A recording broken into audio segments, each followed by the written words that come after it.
Gaano nga ba kahusay ang Prime and Fernie Hardaway o mas kilala sa tawag na Penny Hardaway? Sinasabi noon na siya ang susunod na Michael Jordan at ultimo si MJ noon mga idol ay sinabi na si Penny Hardaway at Grant Hill ang susunod sa kanyang yapak sa NBA. Well, bukod kay MJ ay nahalin tulad din siya kay Magic Johnson na isa ding malaking point guard. Dahil may height din kasi itong 6'7" na point guard din ang kanyang playing position. Well, mahusay siyang scorer, facilitator at defender at napaka-athletic pang maglaro. Kumbaga, complete package mga idol. Kaya ang tambalan nila noon ni Shaquille O'Neal sa Orlando Magic ang isa sa mahirap na tibagin na koponan sa Eastern Conference. Ngunit ano nga ba ang nangyari at biglang naglaho ang kanyang superstar caliber na laruan at from superstar caliber ay naging bench role player na lang ito. Kaya sa video natin ngayon ay ating babalikan ang kwentong basketball ni Fernie Hardaway. Kaya tara mga idol, diretso na tayo.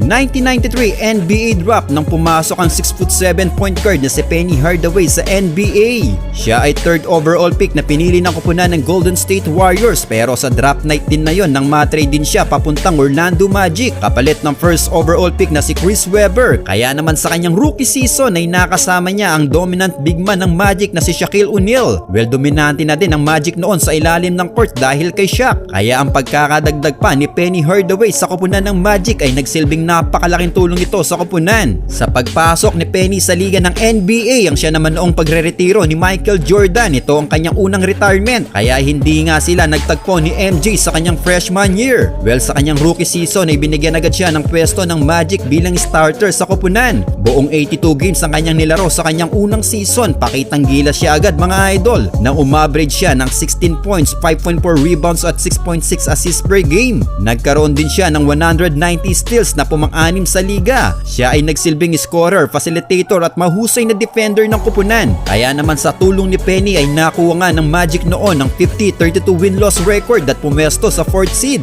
Well, silang dalawa ni Chris Webber noon ang nagagawan sa Rookie of the Year award. Hindi nga lang pinalad si Penny na makuha ito pero napabilang naman siya sa NBA All-Rookie First Team at sa Rising Star Challenge nang makuha niya ang MVP award. Well, natulungan man niya ang koponan na makatawid sa NBA playoffs pero nalaglag naman sila noon sa round 1 ng playoffs. Ito'y matapos silang mawalis ng Indiana Pacers. 1994-95 season ang masasabi nating isa sa pinakamagandang season ni Penny Hardaway sa kanyang karera. Dahil sa season ito na magkaroon na sila ng solidong chemistry ni Shaq. Umangat sa 21 points at 7.2 assists per game ang kanyang stats. Kaya dahil dito siya ay nakasama na noon sa NBA All-Star Game. Ito ang kanyang unang appearance sa All-Star mga idol. Well, sila nga ang naghari noon sa East na nag-record ng 57 wins and 25 losses at pumesto sa number 1 seed. At sa kalagitnaan ng season din pala na ito mga idol na mag-anunsyo si Michael Jordan ng kanyang pagbabalik sa liga. 17 games pa ang nailaro ni MJ noon sa regular season bago umabot ng playoffs. Ngunit sa kabila nito ay hindi inalintana ito ng Orlando Magic dahil sa round 1 ng playoffs nang pataubin nila agad ang koponan ng Boston Celtics. At sa semis naman ng playoffs mga idol ay ito na ang pinakahihintay na match-up noon ng mga fans ng Orlando at Chicago Bulls. Dahil sa semis ng playoffs nang nakaharap nila ang Chicago Bulls na pinamumunuan na nagbabalik na si Michael Jordan.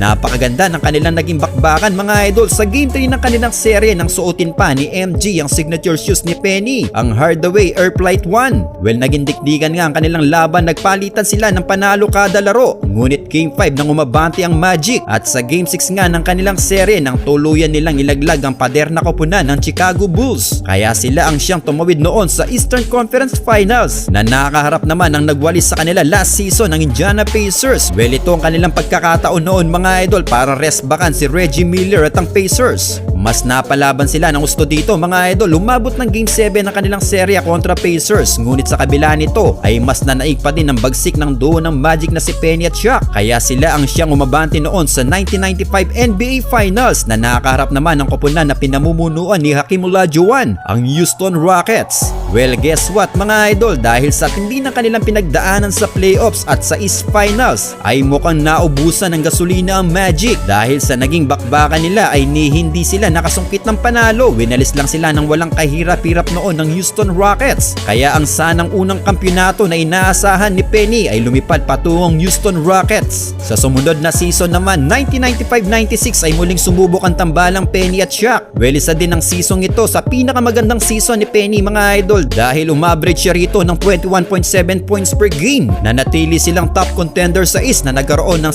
60-22 win-loss record. Sa ganda ng kanilang standing ay pumangalawa lang sila noon sa East dahil muli naghari noon ang Chicago Bulls nang makuha nga nila dito ang 72-10 record. At pagdating naman ng playoffs ay winalis agad nila ang Detroit Pistons sa round 1. Pero itong laban nila kontra Pistons nang matamo ni Penny Hardaway ang injury na babago pala sa kanyang laruan. Ito ay nung tamaan ni Joe Dumars ang likod ng kanyang tuhod. Inakala niya noon na ito ay isang minor injury kaya mas pinili niyang maglaro pa rin sa playoffs kahit na may iniindang sakit sa kanyang tuhod. Well, nagpatuloy nga sa laro si Penny at sa semis ay muntik pa nga nilang walisin ng Atlanta Hawks. Ngunit pagdating ng Eastern Conference Finals nang makaharap nilang muli ang Chicago Bulls, parang tigreng rumesbak ang Bulls noon mga idol dahil winalis lang nila ang Magic noon nang walang kahirap-hirap. Well, after nga ng kanilang pagkatalo na mag-undergo ng surgery sa kanyang tuhod si Penny, ang inakala niyang simpleng injury ay naging mitya pala ng kanyang pagbabago sa laro. 1996-97 season na magiwalay na sila ng landas ng kanyang duo na si Shaq. Natapos na kasi ang kontrata ni Shaquille O'Neal sa Magic. Naging free agent ito at pumirma nga siya noon sa Los Angeles Lakers. Kaya sa season ito ay mag-isang itinaguyod ni Penny Hardaway ang Magic. Makikita na malaki ang nabago sa nilalaro ni Penny noon mga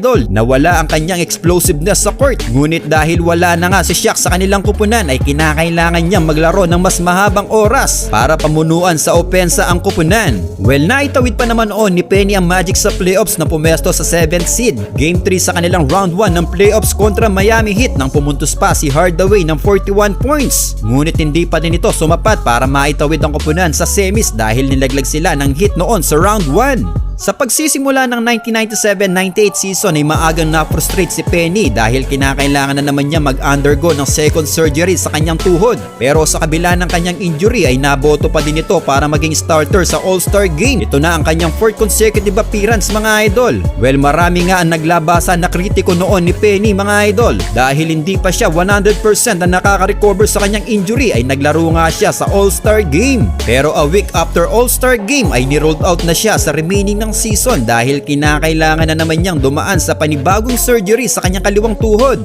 1999-2000 season ay binitawan na nga siya ng Orlando Magic. Siya ay trinade naman papuntang Phoenix Suns. Ngunit ang dating superstar ay naging role player na lang sa koponan ng Suns. 5 seasons din ang tinagal niya sa Phoenix Suns mga idol, ngunit hindi na din siya masyadong napapakinabangan. January 6, 2004 nang i-trade na nga siya ng Suns papuntang New York Knicks naman. 2 seasons naman siya nakapaglaro sa Knicks pero binabangko na lang siya ng kupunan. At 2007-2008 season ay ang huling season ni Penny sa liga ng NBA. Nakapirma pa siya noon sa kupunan ng Miami Heat na naka-reunite pa ang kanyang former teammate na si Shaq. Yun nga lang mga idol ay 16 games lang ang kanyang nailaro sa Miami Heat at winave din kaagad si Penny para magkaroon ng spot sa free agent na si Luke Jackson. Kaya after ng pag-wave sa kanya ay official na nga nagretiro ang 36 years old noon si Anthony Hardaway sa NBA. Well, kayo mga idol, ano ang masasabi nyo sa naging karera ni Penny Hardaway?